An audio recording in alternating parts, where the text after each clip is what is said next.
नमस्कार विद्यार्थी मित्रांनो, आजच्या चालू घडामोडीच्या सेशन मध्ये तुम्हा सर्वांचं स्वागत करतो। मी असिस्टंट प्रोफेसर रमेश घोरपडे। आपण या चालू घडामोडीमध्ये आजच्या दिवशी आपल्या भारतीय राजकारणामध्ये आणि त्याचबरोबर सामाजिक, सांस्कृतिक आणि धार्मिक क्षेत्रामध्ये कुठली उलाढाल झालेली आहे आणि कोणत्या स्वरूपाच्या घटना घडलेल्या आहेत या सर्वांचा आपल्याला आढावा घ्यायचा आहे। वेगवेगळ्या क्षेत्रांशी निगडित असलेल्या या घटना आहेत। वेळ न घालवता आपण या घटनांना सुरुवात करूयात। आणि आपला पहिला प्रश्न काय असेल बघा, लक्षात घ्या। इथे म्हटलं आहे कोणत्या राज्याने भारतात पहिले मायनिंग टुरिझम प्रोजेक्ट लॉन्च केलेला आहे। मायनिंग टुरिझम प्रोजेक्ट आहे मित्रांनो, आणि वेगवेगळ्या क्षेत्राला इथे प्रोत्साहन मिळालं पाहिजे आणि उत्खननाच्या माध्यमातून वेगवेगळ्या प्रकारचे उद्योग उभा राहिले पाहिजे। आणि मायनिंगचं जे काय मोठ्या प्रमाणात जे काय थोडक्यात म्हणजे साठे आहेत ते कोणत्या राज्यामध्ये आहेत ते जर तुम्हाला माहिती असेल तर निश्चितच याचं उत्तर तुम्हाला देता येणार आहे। त्याचं उत्तर काय असणार आहे? झारखंड हे असणार आहे। आणि मित्रांनो, तुम्ही मला कमेंट करून सांगा की कर्नाटकची राजधानी कोणती आहे, झारखंडची राजधानी कोणती आहे आणि मध्य प्रदेशची राजधानी कोणती आहे ते मला तुम्ही कमेंट करून सांगा। चला आपण थोडंसं पुढे जाऊयात। नंतरचा प्रश्न काय आहे? महाराष्ट्र राज्य कुस्तीगीर परिषद या परिषदेच्या अध्यक्षस्थानी आता नवीन व्यक्तीची निवड केलेली आहे 2025 ला। तर ती व्यक्ती कोणती आहे? ज्या व्यक्तीची निवड अध्यक्षपदी करण्यात आलेली आहे। खूप चांगला प्रश्न आहे आणि त्याचं उत्तर काय असणार आहे मित्रांनो? तर त्याचं उत्तर हे हनुमंत बाळासाहेब गावडे असं त्याचं उत्तर असणार आहे। आणि हे जे कुस्तीगीर आहे हे तुम्हाला पुण्याला असलेलं बघायला मिळणार आहे। कात्रज या ठिकाणी आहे बघा। ओके, आपण थोडंसं पुढे जाऊयात। आता नंतरचा प्रश्न बघा, गीता गोपीनाथ यांनी कोणत्या आंतरराष्ट्रीय संस्थेतील पदाचा राजीनामा जाहीर केला आहे?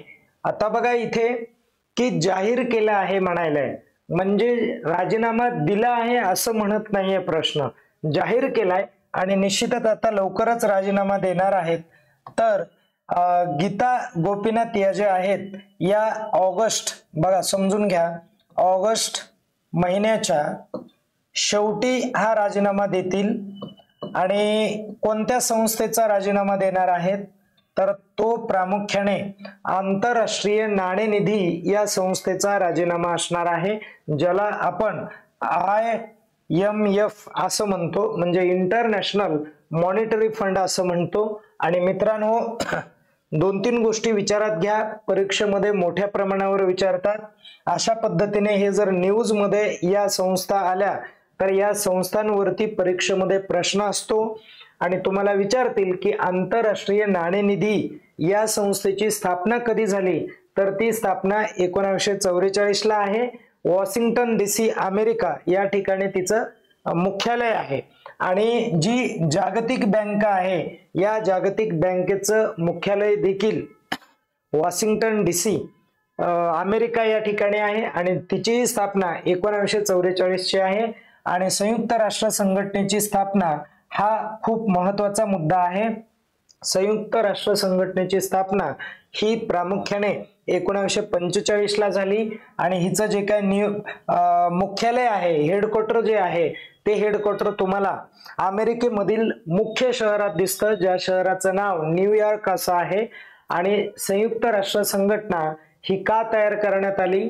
तर दुसऱ्या महायुद्धाच्या नंतर तयार करण्यात आलेली अतिशय महत्त्वाची संघटना आहे, ज्या संघटनेच्या माध्यमातून जागतिक लेवलवरती शांतता प्रस्थापित करता यावी, मानवी हक्काच्या संदर्भात लढा देता यावा, एखाद्या देशावरती अन्याय होत असेल तर तो देश त्याच्या स्वतःच्या ज्या काही अडचणी आहेत या अडचणी आंतरराष्ट्रीय पातळीवरती मांडू शकतो, जगातून दहशतवाद कमी करता येईल, अशा असंख्य गोष्टींबद्दल चर्चा करण्यासाठी हे अतिशय चांगलं व्यासपीठ उपलब्ध करून देण्यात आलेलं आहे आणि या व्यासपीठाच्या माध्यमातून जागतिक लेवलला आंतरराष्ट्रीय स्वरूपाचे युद्ध होऊ नये यासाठी पायबंदी घालण्यासाठी ही संस्था अस्तित्वात आली होती.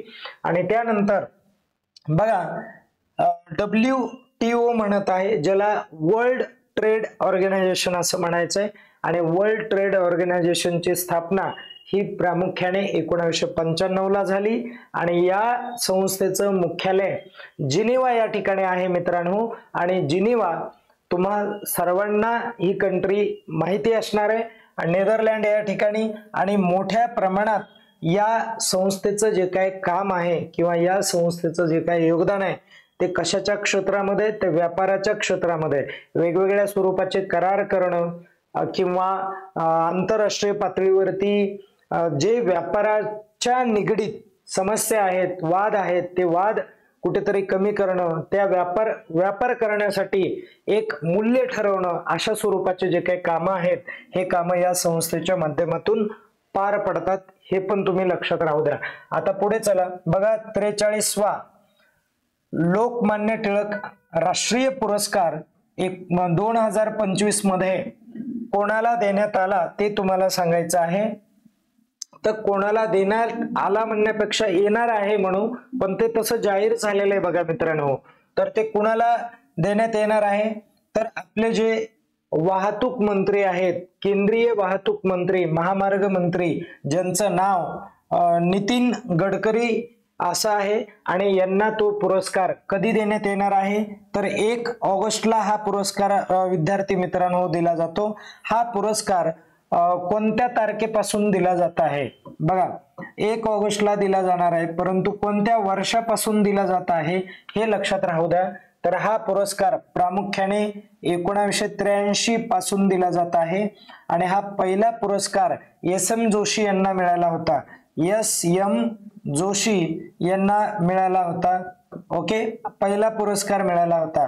आणि तिसरा पुरस्कार 1985 ला इंदिरा गांधी यांना मिळाला होता बघा, इंदिरा गांधी यांना मिळाला होता. हे पण तुम्ही लक्षात राहू द्या. आणि त्यानंतर 1994 ला पण एक पुरस्कार मिळाला होता बघा. ओके, आणि हे 94 ला अटल बिहारी वाजपेयी यांना मिळालेला हा पुरस्कार होता बघा. आणि त्यानंतर 2016 ला देखील 34वा पुरस्कार मिळाला होता. 2016 ला शरद पवार यांना मिळाला होता, शरद पवार यांना मिळाला होता बघा, लक्षात राहू द्या. ओके, या लोकांना मिळाला होता. आणि सुधा मूर्ती या जे आहेत यांना 42वा हा पुरस्कार मिळणार आहे. कितवा मिळाला आहे, मिळणार आहे असं नाही, 1 ऑगस्टलाच मिळाला होता. ओके, 2024 ला मिळाला होता. आणि 2023 ला माननीय पंतप्रधान आपल्या देशाचे जे आहेत नरेंद्र मोदी यांना 2023 ला 41वा पुरस्कार मिळाला होता बघा. 41वा पुरस्कार त्यांना जाहीर झाला होता. अशा या चौघांनाही पुरस्कार मिळालेला आहे, हे पण तुम्ही लक्षात राहू द्या. ओके, थोडस पुढे जाऊयात. आता बघा, त्यानंतर हेनले पासपोर्ट इंडेक्स आहे, म्हणजे पासपोर्ट दिला जाणार आहे. आणि हेनले पासपोर्ट ज्या ज्या व्यक्तीकडे असणार आहे त्या व्यक्तींना संबंधित राष्ट्रातील रँकिंग नुसार वेगवेगळ्या देशांना म्हणजे विदाऊट व्हिसाचं ट्रॅव्हल करता येतं बघा. तर यामध्ये भारताचा कितवा क्रमांक आहे, तर मित्रांनो भारताचा 77वा क्रमांक आहे. प्रत्येक वर्षी हा जो इंडेक्स आहे हा इंडेक्स जाहीर केला जातो. आणि या इंडेक्सच्या माध्यमातून आपल्याला लक्षात येतं की आपल्या देशाचा संबंध किती राष्ट्राबरोबर आहे वाहतुकीच्या माध्यमातून. तर 77 नंबरला आपला देश आहे. आणि ज्या माध्यमातून आपल्याला किती देशांबरोबर म्हणजे विदाऊट व्हिसाचं ट्रॅव्हल करता येणार आहे, ते 59 देशांबरोबर आपण जाऊ शकतो. या यादीमध्ये प्रथम क्रमांकाला नाव कोणाचं आहे, तर प्रथम क्रमांकाला नाव सिंगापूरचं आहे बघा. सिंगापूर आपण म्हणू, सिंगापूरचं आहे. प्रथम क्रमांकाला नाव सिंगापूरचं आहे. आणि त्यानंतर परत अमेरिकेचं नाव, USA नाव 10 क्रमांकाला आहे बघा, 10व्या नंबरला आहे.